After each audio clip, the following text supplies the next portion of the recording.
Hey there, good morning, everyone. Welcome back to another episode of Let's Make an Adventure. I think we're on part 7 now, and we're continuing our journey down working on creating and developing our NPC allies, contacts ally NPCs that our players are going to be working with. Now, we got one good one so far, a bugbear, gladiator, ranger type, someone who's seen the main antagonist in action. And we've been starting on and continuing to work on our second one, which is our Hadozi warlock, a famous adventurer scion, a descendant of a famous adventurer, who's a warlock who follows an Archfey patron. More, when we're keeping this on the more benevolent side, since this is supposed to be a player ally. So we determined last video that our contact here is actually out for revenge. We got a fellow warlock who betrayed them somehow. This character and the patron caused great harm, but obviously did not destroy them. And then the patron cursed this former warlock to be a Deathlock White. Excuse me. So we're going to be developing a little side quest that involves this. And his weaknesses, we determine we got a highly arrogant person here. Probably comes from the fact that they're, celebrity's descendant. Um, so yeah, probably got a little haughtiness here. Now I want to put a couple more stuff in, a couple more things in here to flesh this out more. Like we have our first contact. Like I counted like one, two, three, like 6 little bullet points here. So I at least want to match that to kind of keep everything balanced. So let's look at who this character, this target for revenge that this character has named, and this is going to be the Deathlock White. So what is this capable of? And this is going to kind of help us, flesh out that little side quest. So we have a CR3 monster. Okay, so this is going to be a little tough for first level characters. So they're going to have to come at this kind of gently or cautiously. Let's see, got a lot of damage resistance from non-magical stuff, so that's, at this level, the characters may not have magical weapons. Let's see, they're immune to poison, can't be exhausted, dark vision, passive perception, knows the languages of new in life. Okay, sunlight sensitivity, disadvantage in sunlight, so this thing's not coming out during the day. Doesn't need air, doesn't need, gets undead, so yeah, it doesn't need to do any of that. Alright, so we got some pretty cool attacks here. We got 2 life drain or grave bolt attacks, so ranged and melee. Life drain, yeah, that's pretty crappy. For the person who's getting hit by it, I mean. A humanoid slain by this raises as a zombie. Okay, so this is, alright, so now we got some more stuff here. Can't have more than 12 zombies under its control. That's still a pretty good bit. Alright, the grave bolt attack, just like a ranged necrotic damage, and we got some spells. Ooh, disguise self. Okay. At will. Disguise self. Detect magic. Okay, this is good. And once per day, fear hold person. Okay. Because we were going to have to decide where this thing layers.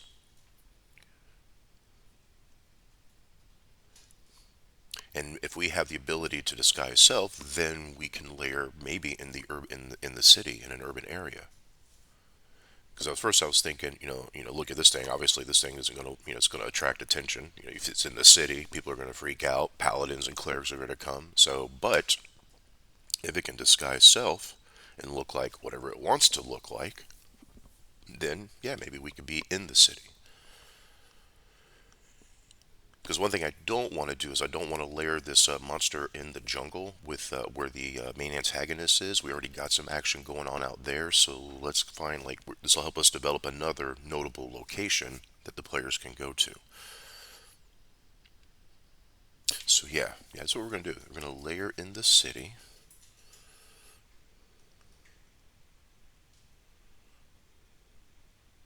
Okay, so yeah, let's put some notes in here.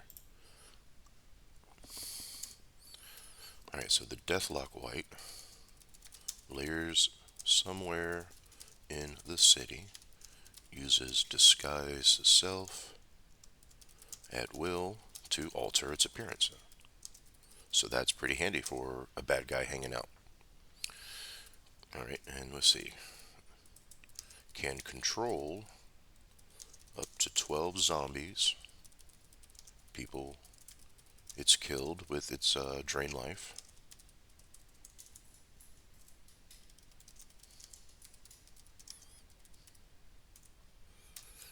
Okay, and now to add insult to injury, I think we should have it so this Deathlock White had killed someone that our contact cares about. That contact became a zombie, came in and attacked, and so now our contact now has something to give the players. Hey, we have this problem. Let's go deal with this problem. There's this monster that's creating zombies, and that's bad. Okay, so has killed and raised a zombie. I'm going to say a close friend, relative, someone close to the contact. Zombie attacked the contact.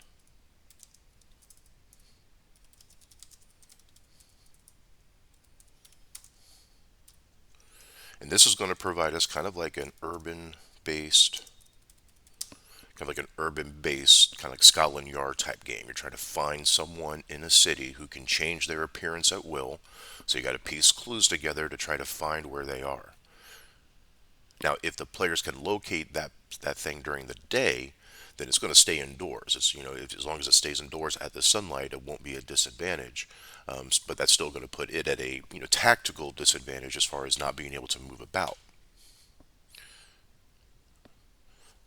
It's a urban-based, like hunting type mission. Where is it? Who is it? And I like those types of stories. I just watched a thing and preparing for another game, and I like that feared concept of I don't who is the bad guy around us, who can we trust, and as we get to these actual side quests, we'll be developing these more. Right now, we're just coming up with the ideas and what they're going to do, and then we'll actually develop it. Come up with maps, encounter orders, that sort of thing. So I think this is good for our second contact here. Let's review. All right, so it's a Hadose warlock who follows a benevolent Archfey patron, famous son, famous adventurer's descendant. So got a little arrogance there. Wants revenge against another former warlock. That warlock is causing trouble, creating zombies, sending zombies to attack this person, and that's going to get the players wrapped up in this, in kind of a urban-based Scotland Yard hunt them down type mission. Nice. I like that. That's going to be good. So we got one contact who's going to kind of maybe send them out into the jungle to investigate. We got another contact who's going to keep them in the city, looking around and getting involved in action in the city. So those are good. We got three good things here. Oh, two good things so far. Two good contacts. All right. So now let's look at our other one, our last one. The GIF, who's a sorcerer, who's a folk hero for its area. All right, so let's review a few things. Let me go into here, and I'm gonna go just review myself on GIF. And I think remember, there's a lot about the GIF we're not going to use. If you want to use some of this stuff, then you're totally within your rights as the one running the game to use what you want. I don't like guns in fantasy settings, so I don't really. I kind of just leave them out. Okay, so what are we looking for? Sources, Spelljammer, races, GIF. All right, so we're going to review this. So looking for ideas, looking for things that we can start making a story around. So they're tall, broad shoulders folk, hippo-like features. Yep, smooth skin, short bristles, faces top of their heads, impressive size, unforgettable appearance, noticed wherever they go. And that really matches our folk hero style character we got going. Natural swimmers, yeah, naturally they're hippos. Let's see. Originated on most believe they originated on one world, but their homeworld is now the stuff of legend because no living GIF has seen it or knows where it is. The divine beings who created a GIF have likewise been forgotten.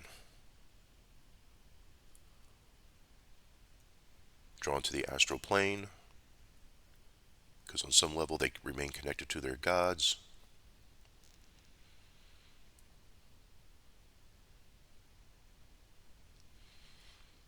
Okay, so let's look at their traits.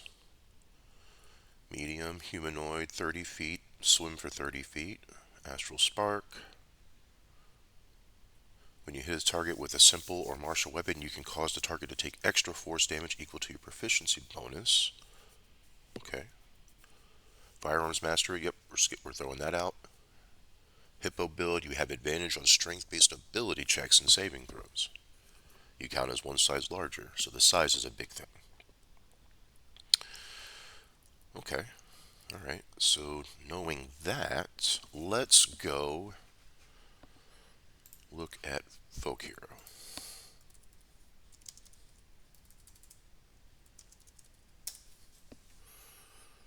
Folk Hero backgrounds. You come from a humble social rank, but you are destined for so much more. Already the people of your home village regard you as their champion, and your destiny calls you to stand against the tyrants and monsters. Okay. Artisan tools. Defining event. Let's see if one of these, works. What's this 7? I train the peasantry to use farm implements as weapons against a tyrant's soldiers. Okay. So we helped a small, defenseless group of people stand their ground against a well-armed, larger group of people. All right, yeah, we can go with that. Let's see, I'm just going to copy this here. Put this in my notes. Where are we at here? How dozy? Okay. All right. Now, let's see what kind of sorcerer this character is. Let's go to rules and sorcerer.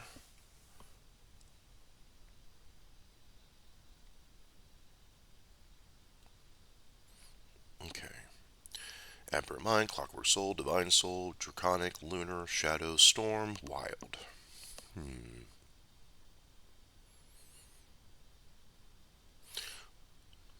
Which of these would best match what we got so far? I don't think Aberrant Mind. Clockwork Soul, maybe Divine Soul, Draconic Bloodline. Lunar, maybe. Lunar Sorcery, with that whole astral plane connection. I don't think Shadow Magic. I don't think Storm Magic. Nor Wild. All right, I want to see what Clockwork's about. Excuse me. Cosmic forces of order has suffused with magic. This power rises from Mechanus or a realm like it. Okay, so like the plane of extreme lawful neutrality. Being entangled from the machinations of the Modrons, the orderly beings who inhabit Mechanus, or Mechanus, however you prefer to say it. Maybe your ancestors took part of the Great Modron March.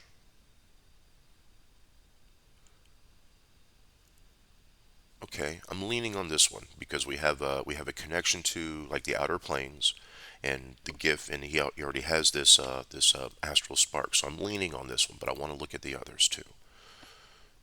Divine Soul.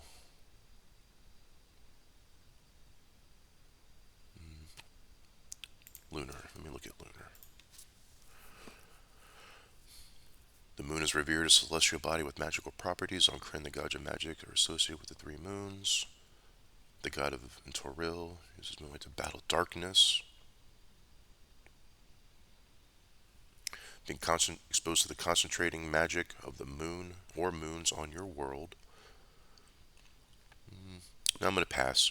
That's kind of binds it to that world. What else? All right, let's look at Divine.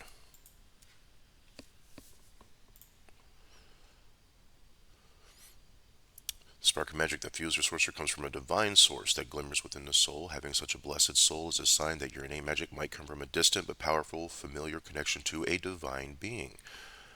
Okay, because we got These Gif are they have this natural pull towards the astral plane because their gods are still dead and floating through the astral plane, and there may be still come. Okay, okay. Let's keep looking. Transform into immortal, sent to fight in the god's name. Birth might align with an ancient prophecy.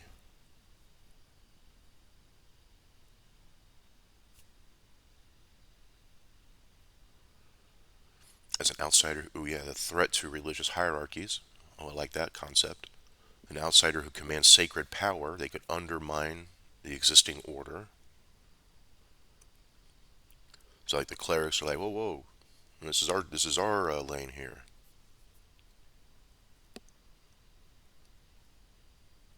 All right, yeah, this is what I like. Divine soul. It fits what we've established so far. All right, so let's go into here. We're gonna say divine soul sorcerer, Spart by the ancient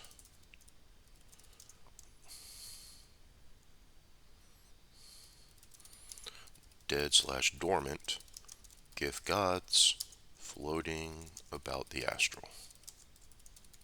So this is where our character gets their sorcerer's power.